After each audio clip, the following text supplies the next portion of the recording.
Hey guys, so welcome to Distance Learning Day 12, I think this is. Today we're going to keep going with Igneous Rocks. We're going to do the naming of them. We're going to see some actual hands-on examples. I'm going to hold some stuff up to the camera. We're going to do stuff like that. We're going to keep working with the reference table, so please make sure you have that same page open. You should be highlighting it, should be lit up all over the place. You should be able to do that and, track what we're doing during the lesson today. What we're doing today and what we did yesterday's lesson are going to be part of the homework tonight. There's going to be a worksheet attached to this, underneath it or above it, depending on how Google Classroom wants to post it. Make sure you do that. All of this stuff will be on your test next week, also be on your quiz for this week. Miss G and myself are working on the fourth quarter project. We have to figure out how we're going to put it together because we're kind of limited, obviously, by the current coronavirus situation and things like that. Okay, so please stay safe, and we will see you guys in the video. You'll be hearing me as you usually do. All right, guys, catch you later. All right, guys, so today we're going to focus on naming igneous rocks. How do we actually figure out which rock is which, identifying them and things like that. So when we're talking about igneous rocks and we're giving them a name, okay, we're going to give them those names based on their mineral composition and their texture and their environment of formation. So the three things that we talked about yesterday are what we're going to use to figure these things out. So if you look at the reference table that's on the screen right now, okay, remember the terms that we talked about: environment of formation, where's texture, okay, what's the silica content. We're going to talk about all three of those points, so make sure you look at your picture and it should be highlighted, okay? It should be in different colors or different highlighters or terms written all over the place. All right, so the first group we're going to talk about are what we call the Felsic rocks, or sometimes we call them granitic, okay? The Felsic rocks or granitic rocks have lots of quartz and lots of feldspars, which means they have lots of silica and a little bit of mica and amphibole in it. And we can further break it down into subcategories based on the different types of texture. So fine grain, coarse grain, which is all determined by crystal size. Now, I'm about to show you the actual chart on the reference table, and we're going to go through it so we can talk about it. All right, so if we're talking about felsics, the felsic group is this chunk right here. Okay, so between this line here and this line here. So if you draw a line here and go all the way down to the bottom of the chart, I would color all this in. These are the felsic rocks, okay, so everything that's listed here. So obsidian is considered felsic, pumice is considered felsic, but it can also be this middle category, which we'll talk about in a second. But the big ones we're going to talk about are these three right here: rhyolite, granite, and pegmatite. Okay, and if you look at these guys, they're exactly what I just said in the video.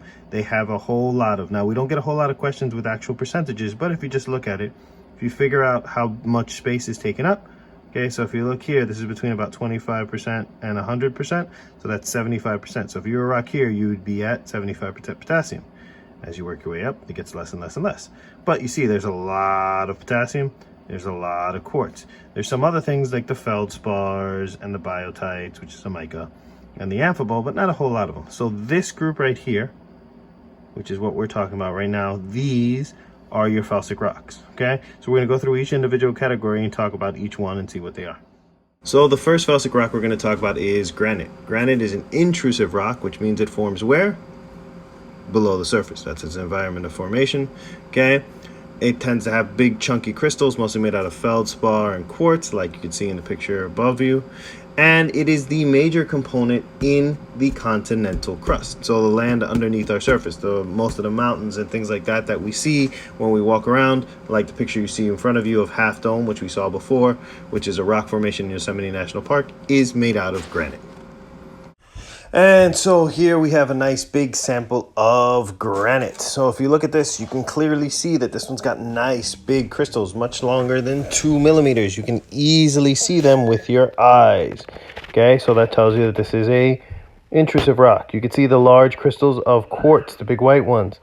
And then the darker crystals, that's going to tell you you've got some micas, maybe some amphiboles mixed in here.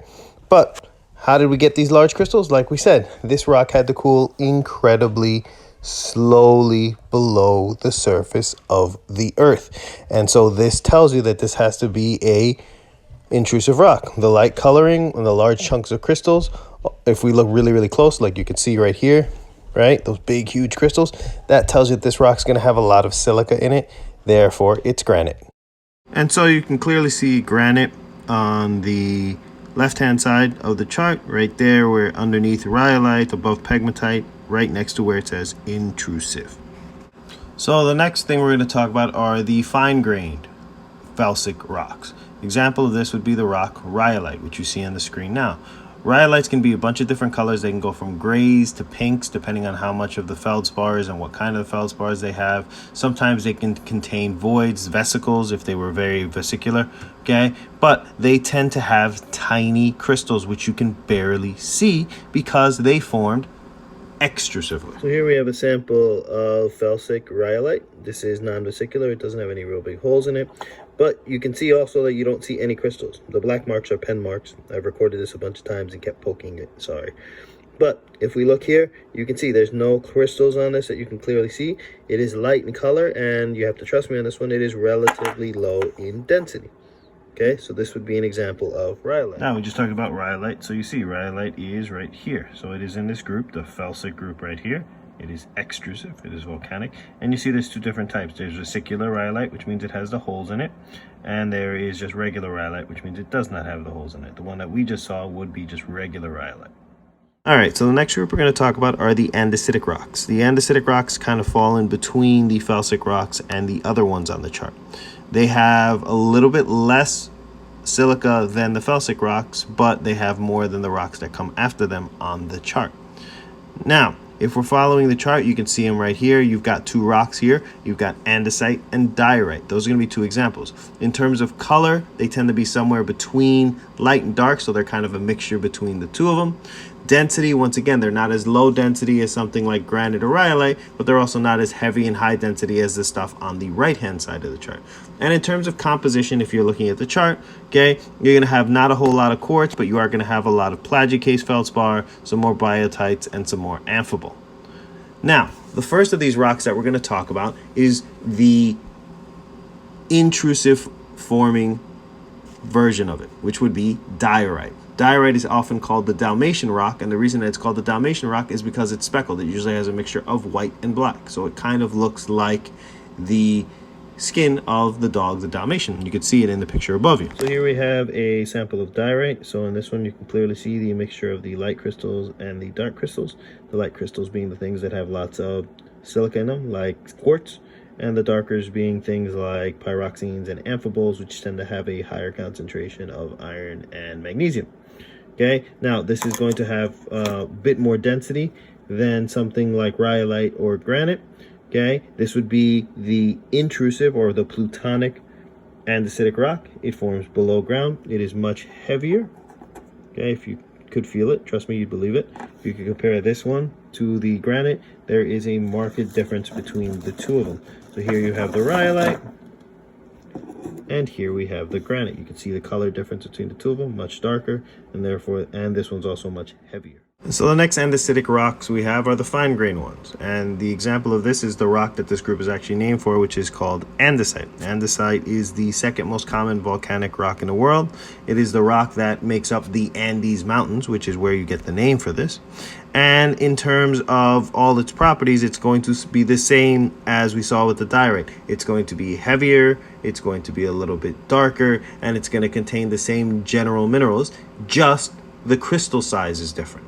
Why? Because andesite is a extrusively forming rock, and so it formed above the Earth's surface or on the Earth's surface, and therefore cooled much more rapidly, and so the crystals did not have a chance to form. Okay, so here is our sample of andesite. So once again, you see there are no clear crystals in this guy that you can easily see.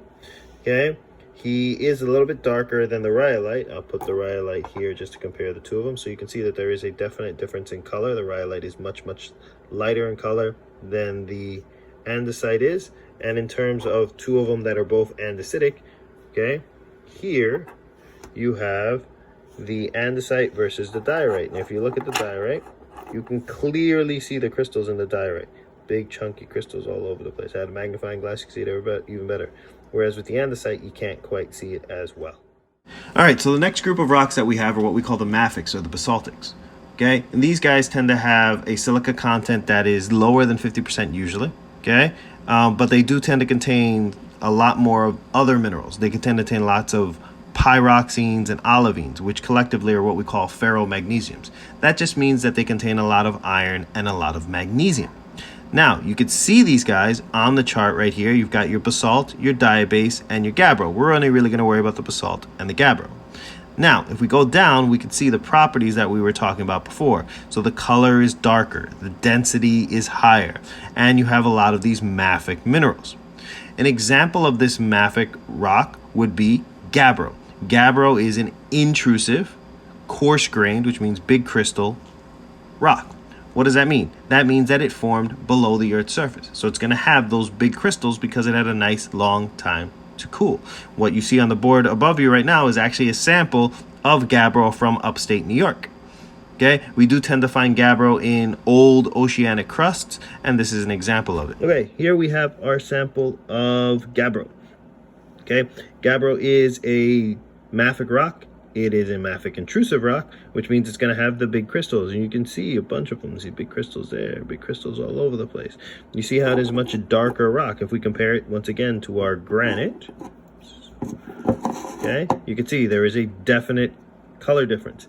If you could feel the heft of these two, this one has a much higher density. Why? Because it has a much higher percentage of iron and magnesium versus the silicon and oxygen, which are in here, and the aluminum, which makes it a much, much lighter rock. The next type of mafic rock is the fine-grained. Fine-grained meaning that it is an extrusive rock. The example of this is basalt. Basalt is actually the most common form of rock that we find, volcanically anyway, on the Earth's surface.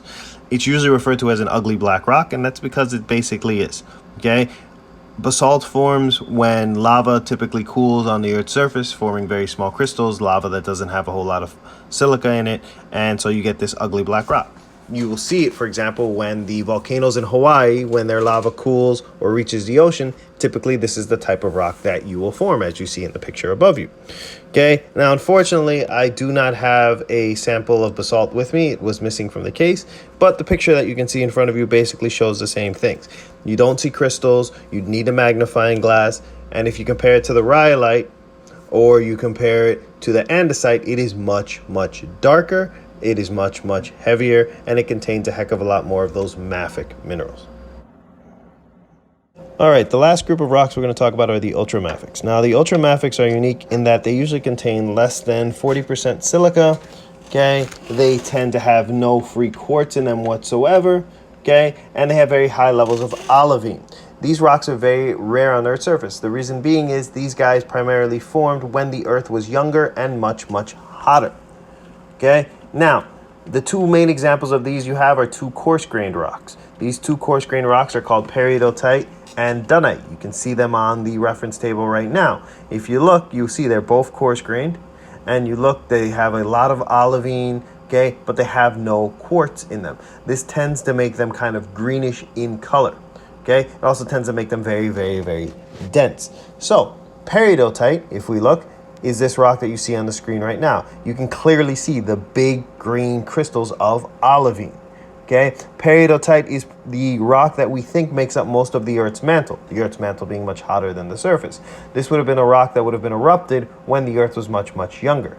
The other rock that you're looking at right now is what we call dunite. Dunite is incredibly rare. It's actually only known from one group of mountains in New Zealand. Okay, and obviously I couldn't get a sample, so the picture is the best that I could do. But once again, you can see from its olive color that this is going to have a lot of olivine in it, and therefore would be very heavy, okay, and would be very, very mafic, ergo the name ultra mafic. All right, guys, I will see you guys tomorrow. Make sure that you do the worksheet that is attached to this, and we will catch you guys tomorrow.